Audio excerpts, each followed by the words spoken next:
All right. Good morning, Revolution, everybody. Welcome to our weekly look at the news from the CPUSA. And we have a panel here today of Rosanna, from Brooklyn, and Ben, maybe from Brooklyn too. I'm not really sure. A New Yorker, kind of a New York heavy panel this morning, which is great.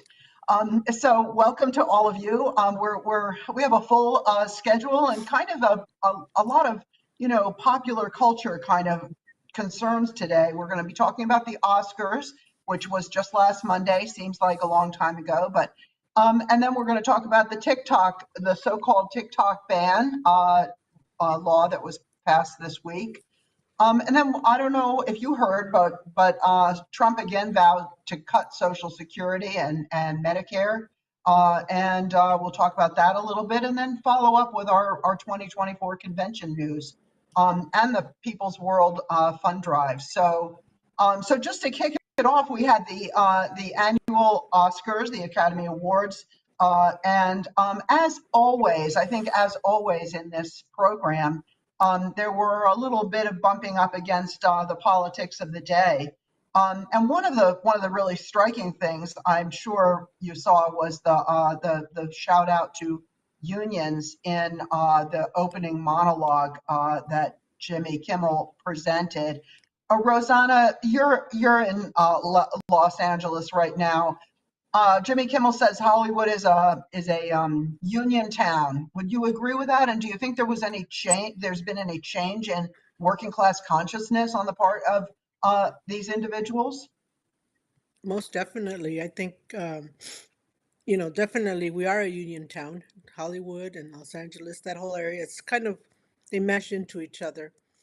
And we are a union town. We showed it by, the different strikes by the actors and the writers, all the media industry there here, all the strikes, the support that they got. I was really glad to see Jimmy Kimmel bring up the workers, and pointing out the support. I would hope that the actors themselves would step up and be much more vocal. That's kind of what I would wish that we see more of. That's it. Thank you. Exactly. Yes. I didn't see all the speeches, of course, but I don't know whether that union sentiment was echoed in any of the acceptance speeches. Brooklyn, I understand you're a theater person. You are theater. You've studied theater. So this Oscars I realize you maybe didn't watch the whole thing, but what struck you about this Oscars ceremony in particular? And its political overlays, but also just in general.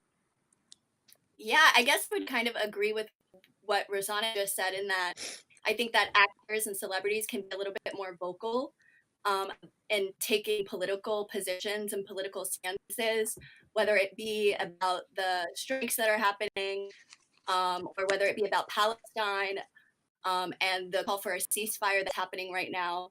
There were a few celebrities and actors and people who are part of Hollywood who are wearing, small sort of pins to show their support for a ceasefire in Palestine. But a lot of people are noticing that that celebrities should be taking a little bit more of a larger stance for these issues. They kind of have that position of power. They are in the spotlight. And I think that a lot of us are expecting a lot more of these people. So that's what I would say. Mm-hmm. Thank you. Yeah, good point. And the protesters outside that did delay the Oscars for about 5 minutes or something like that, delay, and probably more than that, in terms of getting things settled into the theater. But those workers were saying, had signs that said, "We will not be distracted by the entertainment industry," and no Oscars, no, during the war in Gaza. Ben, what struck you about the politics of this, and do you think there was a conflict between the people who were going in and the people who were outside saying, don't even go in. Were they saying don't even go in? I'm not sure that they were expecting people not to cross their lines. But what struck you about this event, Ben? Right. Well, yeah. Well, I mean, I think well, several things. I think even though I think many of us know it and it's common knowledge for us, we always have to remind people Hollywood has a real left history and a real labor history, very strong in both areas. Famously, HUAC, the House Un-American Activities Committee, went after what became known as the Hollywood 10. Communists who put working class content into their movies. There's a famous film called Salt of the Earth, which was blacklisted, like banned by the federal government. So there's a long history of left activism in theater. Here on Broadway, I mean, one could go on and on. Unions used to put on musical reviews in Broadway. There are movies that were written by communists with working class content, and very vigorous strikes of Disney animators in the 40s, and et cetera. So, the upswing in political consciousness in Hollywood is getting back to old times in a very good way. I think we also have to remember that the Oscars as an institution have a terrible, just dreadful track record of acknowledging the contributions of people of color and radical artists. And, the infamous example is that Driving Miss Daisy won Best Picture over Spike Lee's Do the Right Thing. There are these sort of infamous moments where Hollywood just makes the worst possible, the institutions do. So, what happened at the Oscars, all the politics, I thought it was really impressive. The director of Zone of Interest making that extremely strong statement. This is all very good stuff. The fact that the industry pretends to be responsive and isn't is par for the course. So it's a labor struggle like anywhere else, like in all of our arts and entertainment. And you should be out front as communists being like, right on, that's how we do it, Exactly. And yeah, it's another, I mean, arts, we're seeing this week a lot with our next subject too, people in the creative fields really making an impact in politics. And that is our next topic, is that TikTok, the US House of Representatives overwhelmingly passed this bill that would force the China-based ByteDance owner of TikTok to sell its algorithm, all its secrets and everything to an American company, or face a ban in the United States. And I know on this panel, Rosanna and I are big TikTok consumers. But what about you, Ben? Do you what do you think about this ban? What do you think is motivating it? I'm a huge fan of all new social media, even if I'm wildly incompetent at using it myself. But I'm a fan of all the heroes out there doing the left work on TikTok. No, I think that what happened in the House today is part of a broad. We're seeing the sort of speaking of back to old times, clash of the media oligarchs. I mean, what the House really, it wasn't actually a ban on TikTok.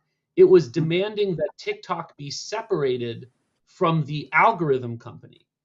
So what they actually want to do is strip TikTok, make it an American company, and have an American media mogul buy the brand of TikTok, but get the algorithm company, which is called ByteDance, and is based in China, out of business. So this is pure monopoly capitalism at work, with many other political things. But and of course, I think it's notable that Trump, who was on the ban China TikTok racist fear-mongering bandwagon until he got a call from the hedge fund manager that has a controlling interest in the Chinese company, who told him to back off. And now he's for TikTok because, of course, it takes business away from Meta and Facebook, which in the far right brain is the true enemy of the people. So if you can see, Right. media conglomerates shouldn't exist. Let's put it that way. This should all be socialized and publicly owned. But the whole thing reminded me of a sociology term called moral panic, where you get powerful interest groups start raising fear about, oh my God, this thing is gonna, like jazz or marijuana or any number of things, satanic child care centers or whatever. They just raise these fears. pedophilia and child snatching and all those fears that they drum up. And the definition that I saw it was that some of these false dangers were raised to manage the bodies and behavior of threatening groups, usually the poor and the powerless. So this is.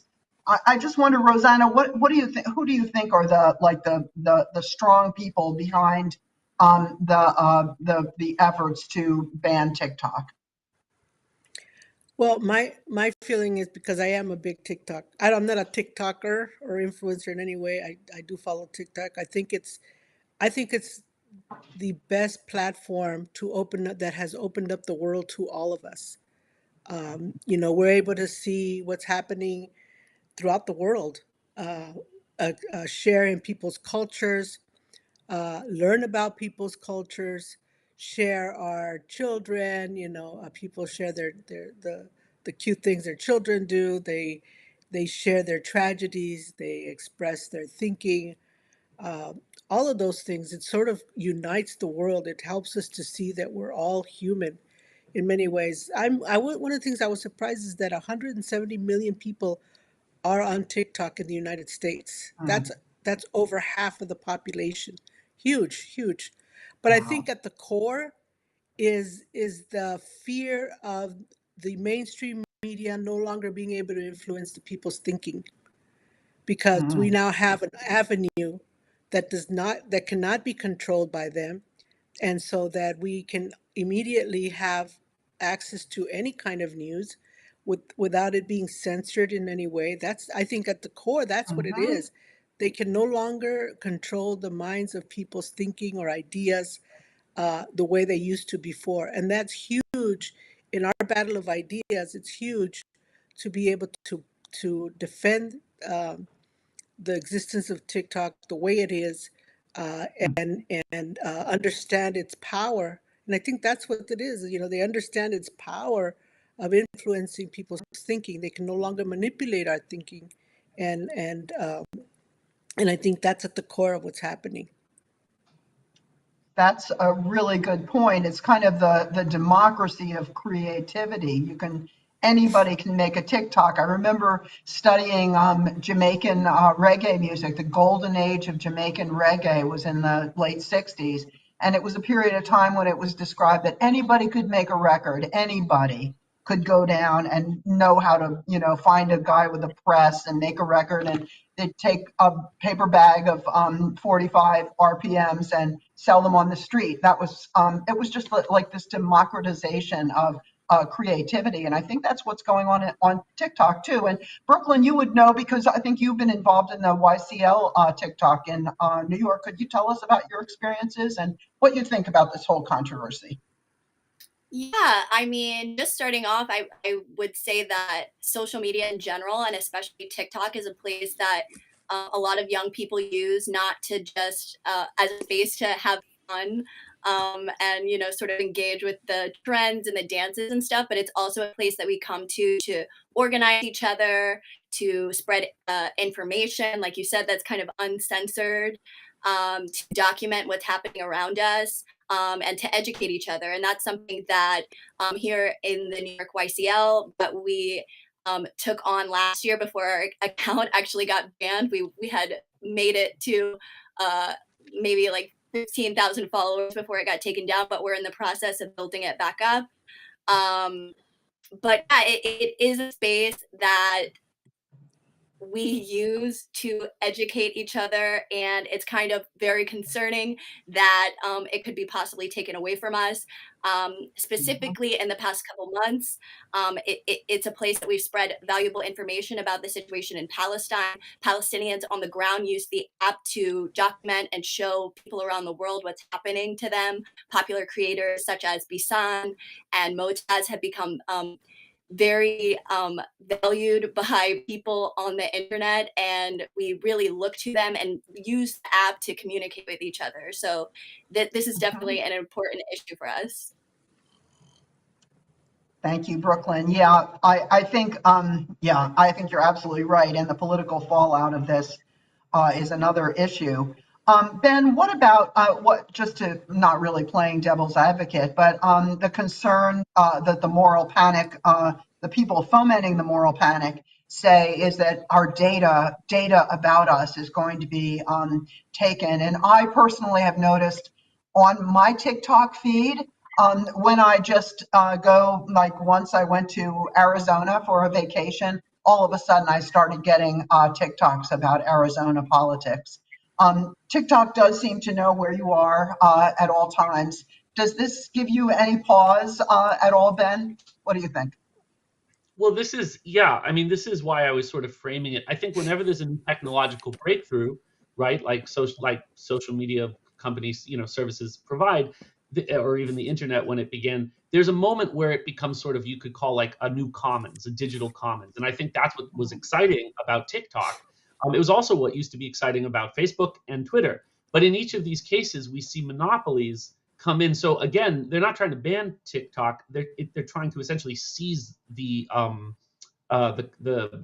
ownership of that name, because it's all about the algorithms, right? So what they don't want is, they don't want a company rooted in China, which ultimately is subject to some oversight by the Chinese government, to have control of the algorithms. They want American capitalists with connections to American security state and American political designs to have control of the algorithms. So these are very free and exciting spaces until tech billionaires, within the case of Elon Musk, fascist agendas sort of take over, spaces like Twitter and sort of destroy them. So this is why I think what we as socialists have to fight, as communists have to fight for, is public ownership, because people treat these things like they're common property, but they're not. They're privately owned, mega companies. So there should be public control of these things, just like there was a fight for public control over the radio.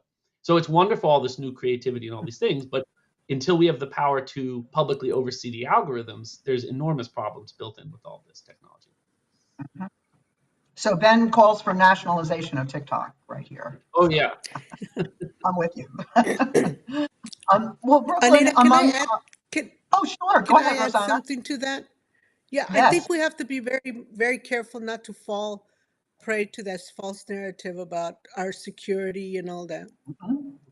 That's already happening, on Facebook, you Exactly. hear, I mean, it's already here, but it's being used to once again to influence us, to be fearful of things, to be fearful of new ideas, to be fearful and saying, oh, this is no good because it's somehow your privacy is being invaded. Our privacy is there's no such thing as privacy, and so I don't think that we should fall prey to this narrative that it's our privacy and everything like that.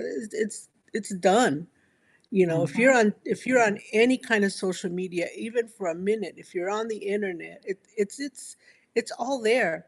So, but it's a way to create this fear and support for taking TikTok down, which I think we have to be very mindful about. Exactly.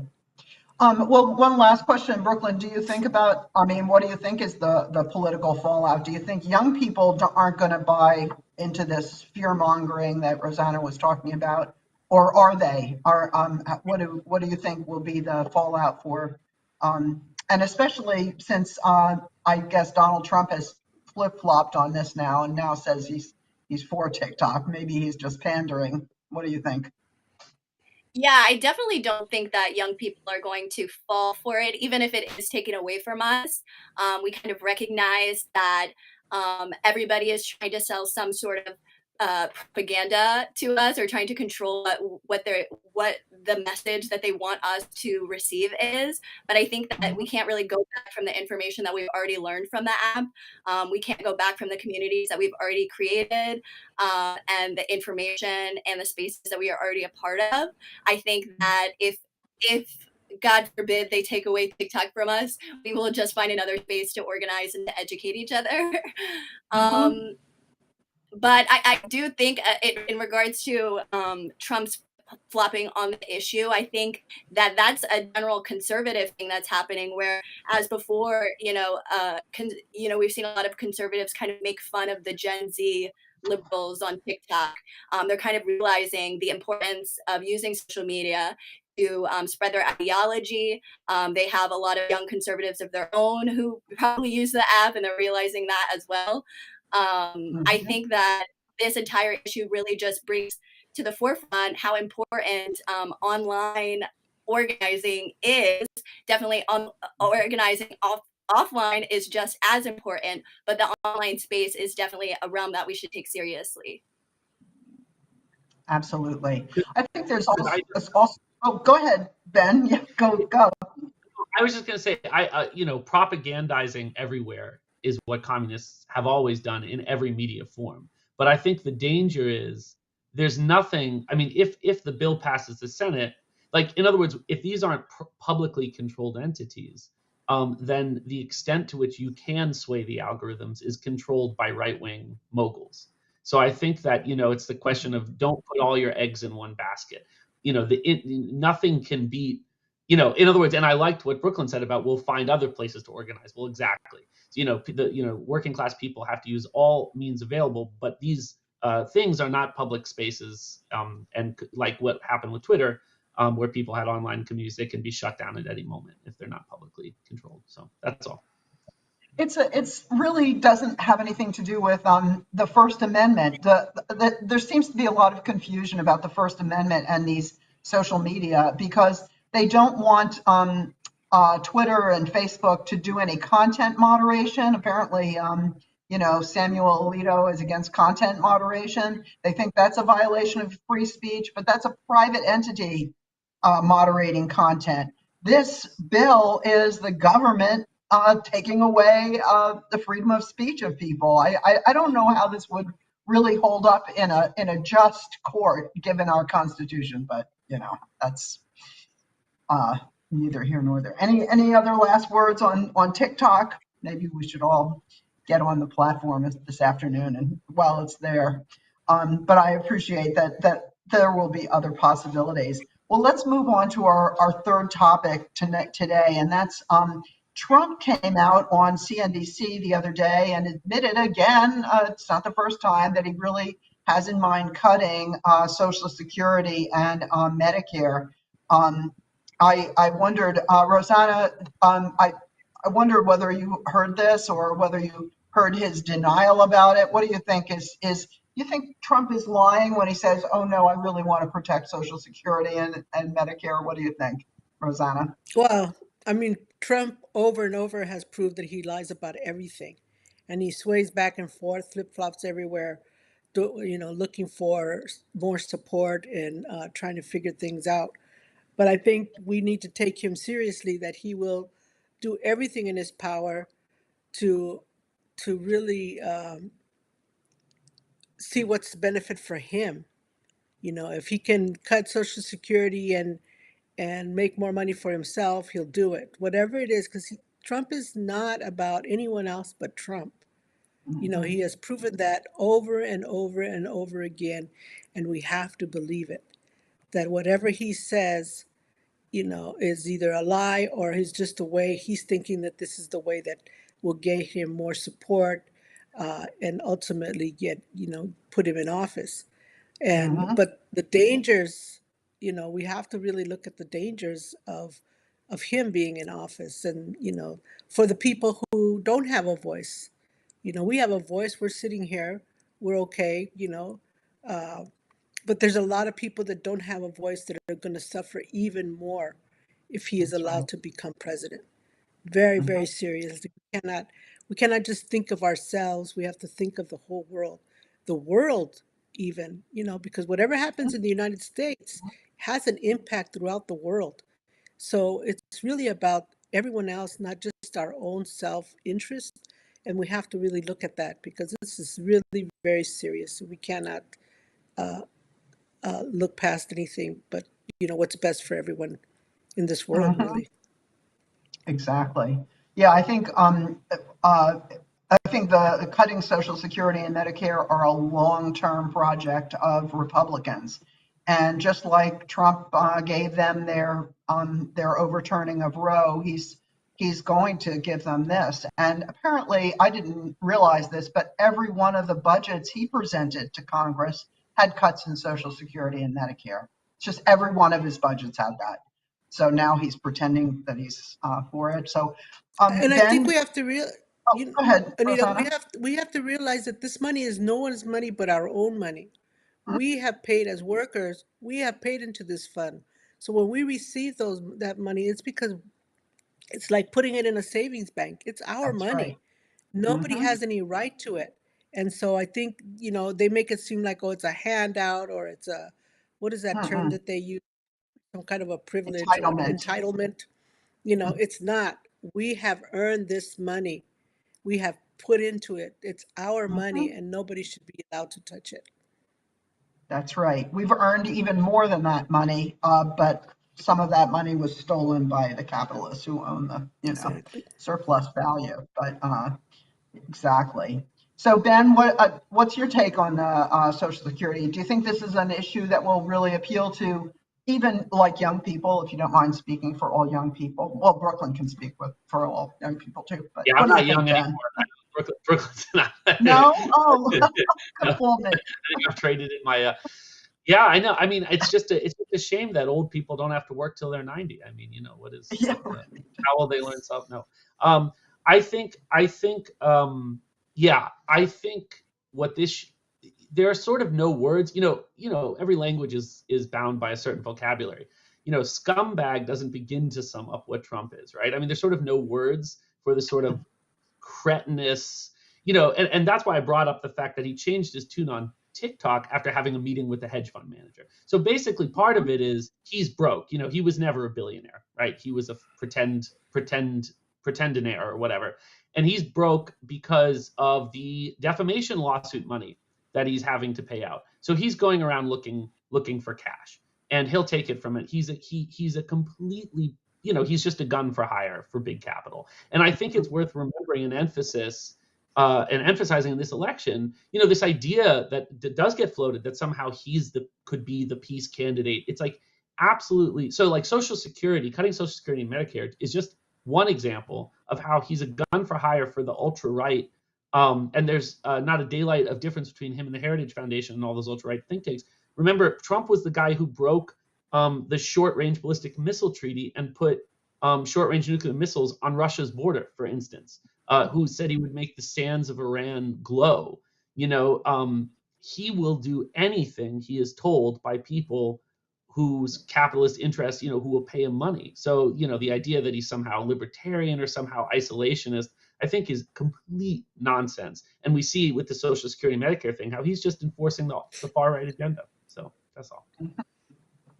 Well, Brooklyn, even though this is an issue that really does affect retired people a little bit more than youth, youth have retired people in their families. I mean, everybody has, maybe an older member of their family. They don't want them to be destitute and to like Rosanna said, it's money that they've paid into the system over years of employment. So do you think, Brooklyn, do you think it will resonate, the issue will resonate at all with the young people that you work with in the YCL, for example? Yeah, I mean, just like you said, not only do we have family members and people that we know and just people in our community that we should be caring about and fighting for their struggles too.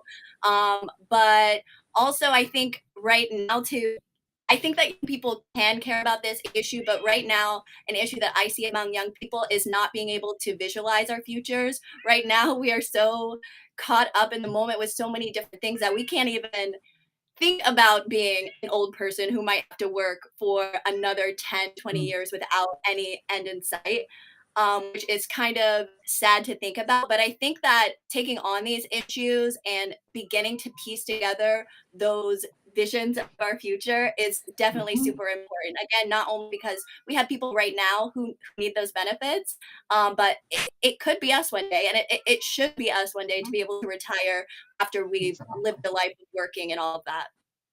Mm-hmm. And just I mean, Trump would cut these so-called entitlements in order to pay for more tax cuts for the rich.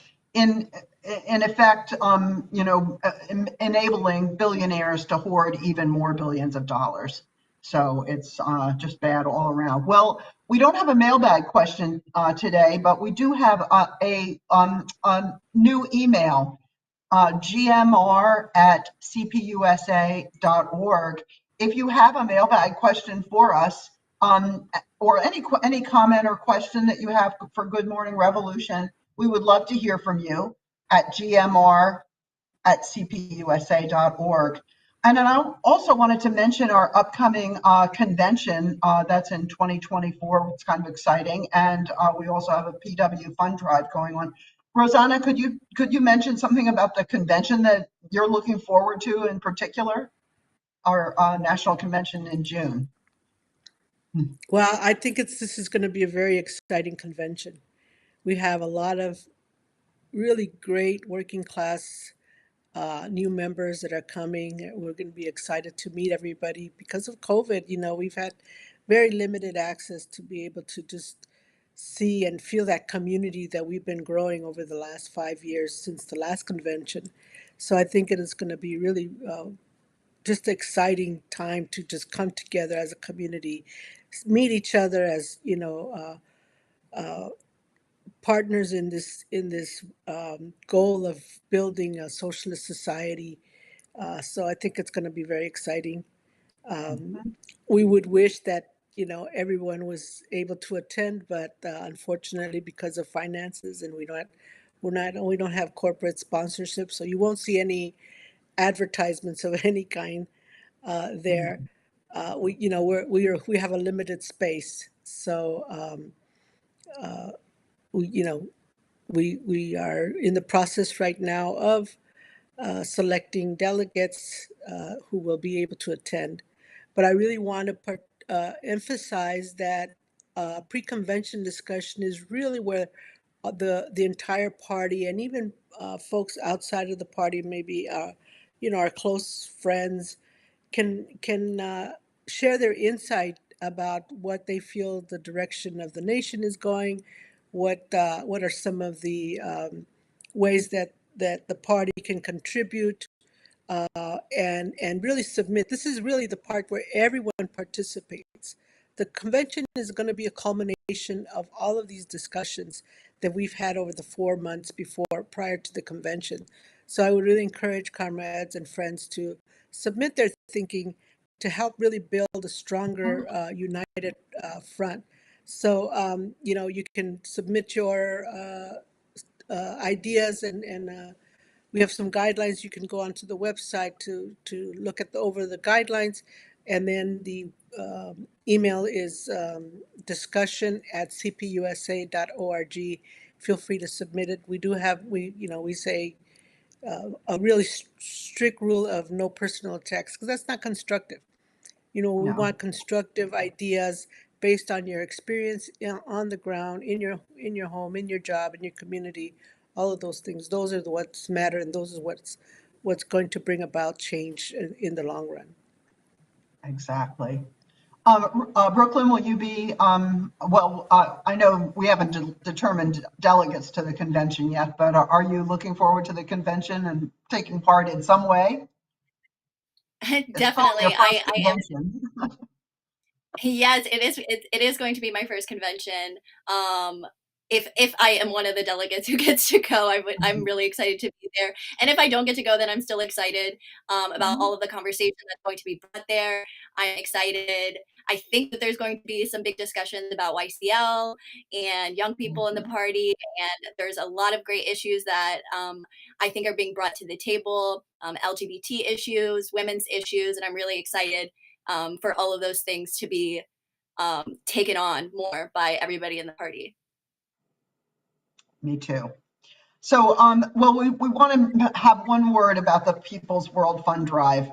Ben, could you speak to the importance of the People's World and what it means to you, and what we raise money every year to make sure we have enough to pay our organized staff and of reporters and editors. Could you talk a little bit about what's the PW mean to you, and why do you think we should support it? Oh yeah, I mean, and to Rosanna's point, I mean, and this gets back actually to I think everything we've been talking about. what does it mean to have working class culture that's actually our own? So often we're forced into these cultural fields at a disadvantage. Right, like we don't get to control the Oscars, so we have to protest the Oscars. Imagine if there was a people's film industry or a people's TikTok that we controlled. What could be done? So the PW is great because that's what it is. It's a working class. It's actually a means that we can express ourselves without having to fight to be heard. And so it's the inheritor of the Daily Worker, an actual newspaper, if for those of you who know what those are. But now it exists online, and therefore its content is available, and should be retweeted and make TikTok videos about it, because the coverage is, honestly, I live in New York. I literally check the PW before I check any other mainstream news source, and the reason is because I always find things that are being covered there that are covered nowhere else. And it covers working class struggle, working class culture, and it's really one of the best quality. It's like the best quality people around that I can think of to cover a range of issues that I'm interested in that you can't find anywhere else. So it's essential to support the PW, to continue the work of media spaces and culture spaces that actually are our own, that we can take pride in. And if you're in the party, or even if you're in a related solidarity movement, you can submit articles to the PW. It is a way of expressing yourself and writing about what's going on. And again, can be retweeted and shared so that it makes an impact. So, the world is yours. So do with it what you will. Well said. All right. Well, we'll leave it there. And that's it for our Ides of March. Good Morning Revolution. But thank you to Rosanna and Brooklyn and Ben. I hope Brooklyn, I hope you'll come back again. And Ben, I think you're a regular, as is Rosanna. Third time. So now. Third time. Okay. Well, that makes you a regular. So, okay. Well, in the meantime, stay strong, stay in the fight, and we'll say goodbye for now. Tune in next week, same time, same place. Thanks, comrades. Bye-bye. Thank you. Bye. Bye.